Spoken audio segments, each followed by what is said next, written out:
Vous voulez rigoler un petit peu? On va parler généalogie et famille de pouvoir. Lui, c'est Patrice Duhamel, membre du comité d'éthique d'M6. Il a 78 ans. Il vient de dire ça. Le fait de donner le même temps d'antenne à un candidat qui pèse 20 ou 25% qu'à un candidat qui pèse 2% peut poser des problèmes. Le fait qu'ait été rajouté la comptabilité de ce qu'on appelle, je crois, le temps d'antenne me paraît, alors là, pour le coup, totalement surréaliste. Je me permets de vous le dire, mais bon, est-ce qu'il est totalement normal, pendant une période même restreinte, que le candidat de LFI, le candidat de Renaissance, le candidat du Rassemblement National est exactement à la seconde près le même temps d'antenne qu'un candidat ou une candidate qui pèse 1 ou 2%, cette égalité stricte pose des problèmes. Voilà, c'est une évidence. Au passage, c'est l'ancien directeur de France Télévisions. Il est marié à Nathalie Saint-Cric. Et puis, tous les deux, ils ont un enfant. Benjamin Duhamel, que vous connaissez tous. Mais c'est pas fini. Patrice Duhamel, il a un frère. C'est lui. Mais il a aussi une sœur, qui a une fille, qui est donc sa nièce, et qui est votre nouvelle ministre de l'Éducation. Mais c'est pas fini. Le mari de la nouvelle ministre de l'Éducation, c'est Frédéric Oudéa. Mais qui c'est celui-là? Inspecteur des finances, ancien conseiller de Nicolas Sarkozy. Il devient PDG de la Société Générale en 2009, après l'affaire Kerviel. En 2016, sa banque est concernée dans l'affaire des Panama Papers. Devant le Sénat, la main sur le cœur, sous serment, il jurera que la Société Générale n'avait pas de filiale concernée par les Panama Papers. Il a menti. Il aura le bras assez long au Sénat pour éviter les poursuites devant les tribunaux. Il est aujourd'hui président des laboratoires Sanofi. À bon entendeur.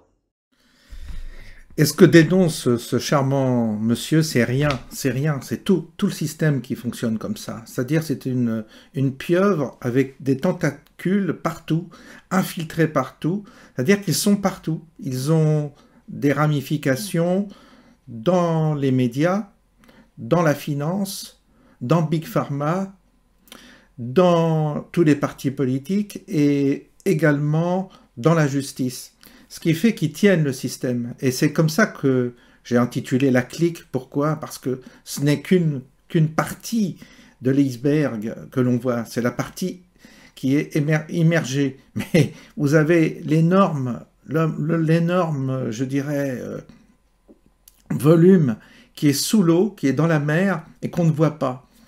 Et c'est pour ça que parfois je suis énervé, parce que je m'aperçois que le peuple est d'une naïveté confondante.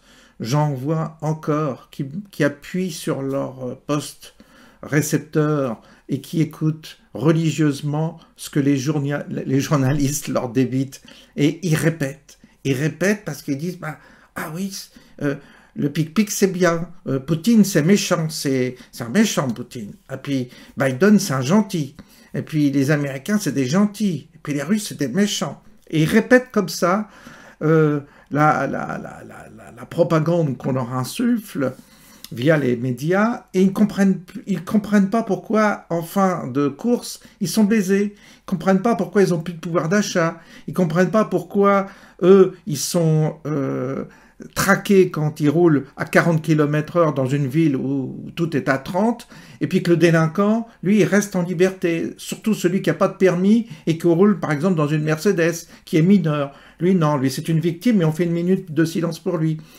Le lambda, la personne lambda, si vous voulez, ne comprend pas tout ça, ça lui échappe. C'est trop dur, parce que ça ne peut pas rentrer dans sa petite tête formatée, où on lui a enseigné une belle morale sur la République, sur le bien et le mal. Il est resté coincé dans des valeurs artificielles qu'il conditionne pour toute la vie. Et toute la vie, ce sera le bec dans l'eau, c'est-à-dire qu'il sera toujours confronté aux situations qu'ils ne comprendront jamais, comme ces agriculteurs qui ne comprennent pas.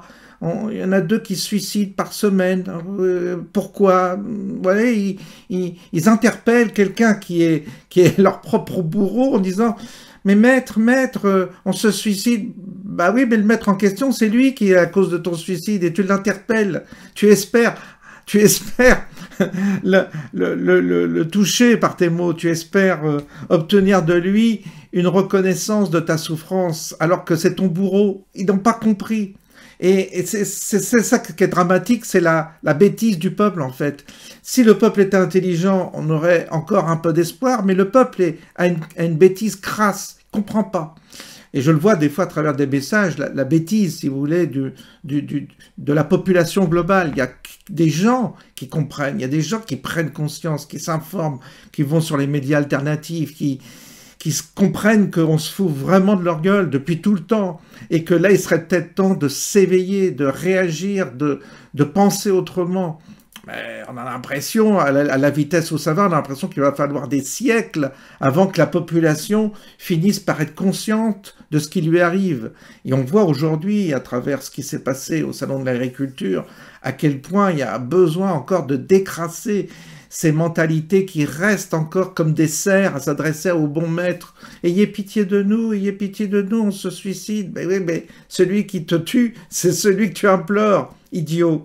Vous voyez, c'est ça le drame dans notre société. C'est que les autres ont toujours une longueur d'avance et auront toujours une longueur d'avance par rapport à cette masse inerte qui a tellement du mal à s'éveiller à la réalité, à ce qui lui arrive. Il sera encore trop tard et c'est là qu'on va vers une guerre où tout le monde va être complètement absorbé et on va vous dire quel est le bon et le gentil et le méchant, voyez, le bien et le mal. On va on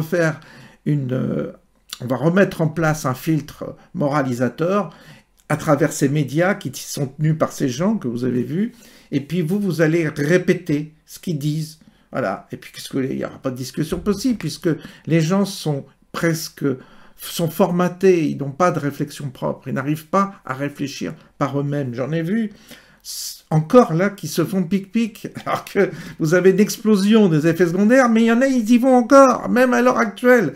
Donc c'est à se taper la tête contre le mur, c'est à se taper la tête contre le mur, qu'est-ce que vous voulez que je vous dise? Voilà, bonne journée, à bientôt.